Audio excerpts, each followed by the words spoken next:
तभी मुझे दादी की बात याद आई। आज अमावस्या की रात है, क्यों जा रहे हो नदी पर? मत जाओ। आज अमावस्या थी और इसलिए उस दलदल में कुछ अजीब हो रहा था जो हमें फंसाने की कोशिश कर रहा था। इस कहानी को रोमांचक बनाने के लिए कई सारे साउंड इफेक्ट्स का इस्तेमाल करा गया है, इसलिए हेडफोन्स लगाना अनिवार्य है। अगर आप सस्पेंस और डर से भरपूर कहानियां सुनना पसंद करते हैं तो इस वीडियो को लाइक जरूर करें और पूरी कहानी के लिए हमारे साथ बने रहें। चाहे हम कितने भी आधुनिक क्यों ना हो जाएं, लेकिन कई बार जब कुछ अजीब घटता है तो लोग तांत्रिक या ग्राम देवता की शरण में जाते हैं।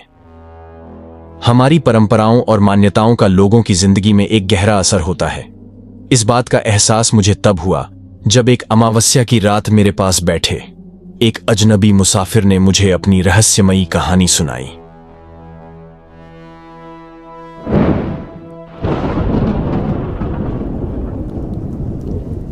शाम का समय था और अभी अभी बारिश की बौछार आई थी।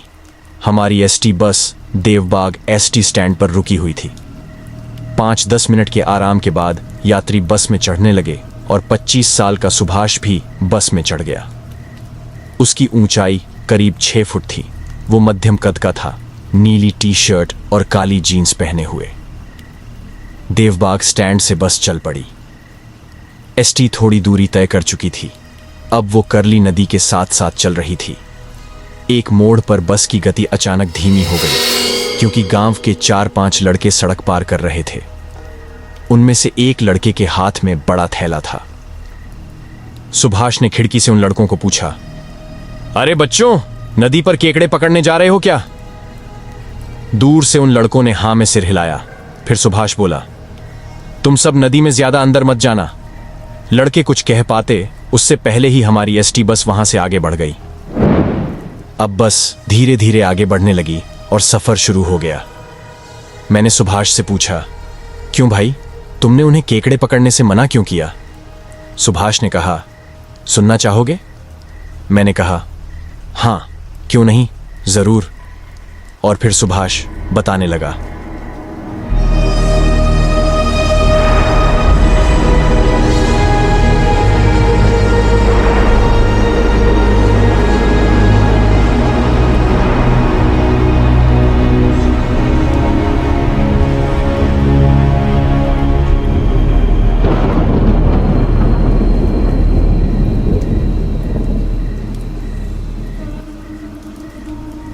कुछ साल पहले की बात है। बरसात का मौसम था। गांव की सड़क से थोड़ा नीचे उतरकर हमारी बस्ती थी। बारिश की वजह से हमारे घर के आसपास घनी झाड़ियां उग आई थीं और घर तक आने वाली लाल मिट्टी की सड़क अब कीचड़ भरी और फिसलन वाली हो गई थी। उस दिन भी दिन भर मूसलाधार बारिश हुई थी।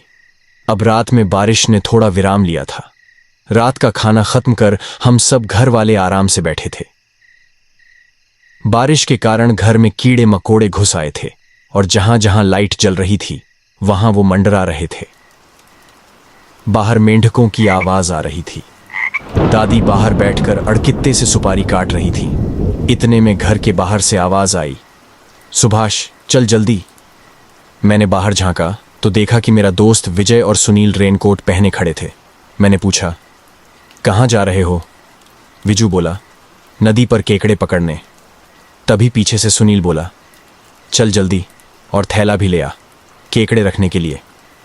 मैंने जल्दी से थैला उठाया, चप्पल और रेनकोट पहन लिया और उनके साथ चल पड़ा।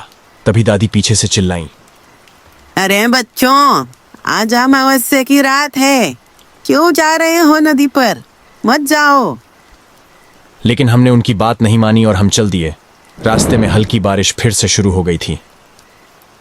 अब हम गांव से बाहर की सड़क पर थे। सड़क सुनसान थी और कोई भी नजर नहीं आ रहा था।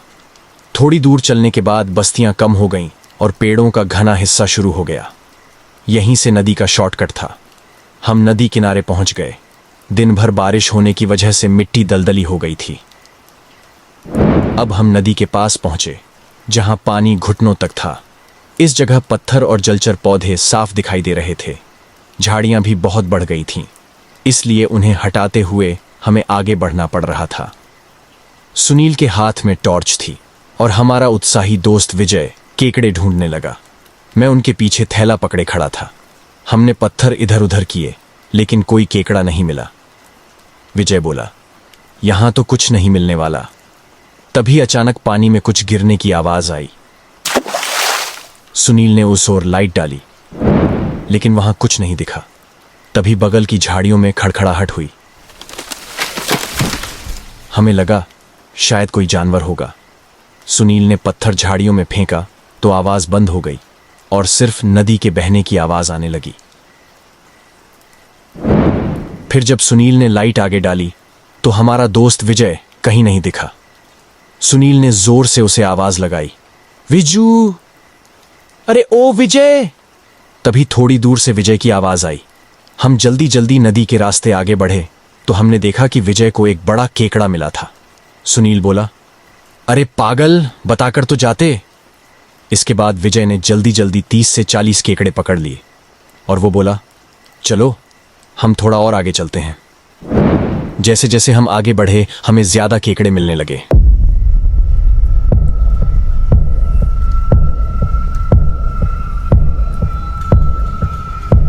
मगर उस वक्त कुछ अजीब महसूस हो रहा था, क्योंकि बारिश फिर से जोर पकड़ रही थी। हम और आगे गए। अब हमारे पैर दलदल में ढंसने लगे थे और पानी कमर तक आ गया था। मैंने कहा, अब क्या करें?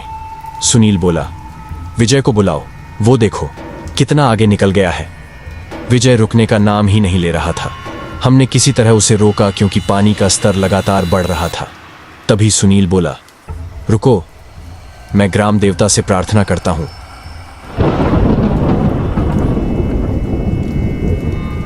बारिश अब और भी तेज हो गई थी और अब उत्साही विजय भी कांपने लगा था। पहले हंसी मजाक करने वाला विजय अब घबरा गया था, क्योंकि पानी अब गले तक पहुंच गया था। ग्राम देवता से प्रार्थना करने के बाद हमने एक दूसरे का हाथ पकड़कर किसी तरह उस दलदल से बाहर निकलने की कोशिश की। उतने में विजय की एक चप्पल दलदल में फंस गई थी और वो उसे निकालने की कोशिश कर रहा था, लेकिन हमने उसे पीछे खींच लिया। आखिरकार हम दलदल से सुरक्षित बाहर निकल आए। अब हम जहां खड़े थे वहां पानी फिर से घुटनों तक था। हम वहां से रास्ता बनाते हुए नदी से बाहर आ गए।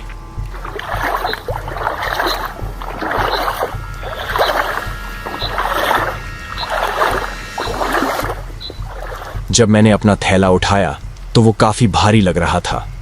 विजय बोला, देख तो जरा कितने केकड़े हैं। सुनील भी बोला, काफी होंगे, गिनो तो सही। मैंने थैला खोला, लेकिन देखा तो क्या, उसमें एक भी केकड़ा नहीं था। थैले में सिर्फ पत्थर और मिट्टी थी। तभी मुझे दादी की बात याद आई। आज अमावस्या की रात है, क्यों जा रहे हो नदी पर? आज अमावस्या थी और इसलिए उस दलदल में कुछ अजीब हो रहा था, जो हमें फंसाने की कोशिश कर रहा था। शायद इसीलिए विजय को इतने सारे केकड़े जल्दी जल्दी मिल रहे थे। लेकिन ग्राम देवता की कृपा से हम समय रहते वहां से निकल आए।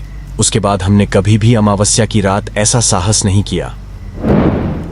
इतना कहकर सुभाष ने अपनी कहानी खत्म की।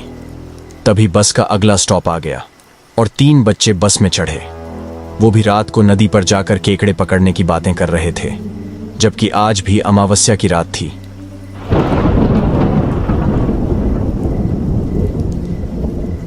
उन बच्चों की बातें सुनकर सुभाष के चेहरे पर एक हल्की सी चिंता की झलक दिखी।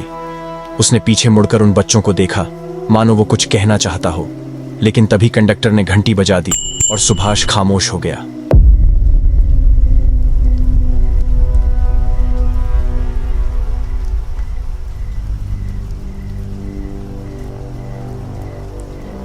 क्या उन बच्चों का सफर भी वैसा ही होगा जैसा सुभाष और उसके दोस्तों का था? क्या आज की अमावस्या की रात अपने साथ कोई नया रहस्य लेकर आई है?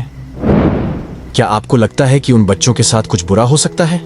अगर आप होते तो क्या सुभाष की कहानी सुनकर आप अमावस्या की रात नदी पर जाने का साहस करते?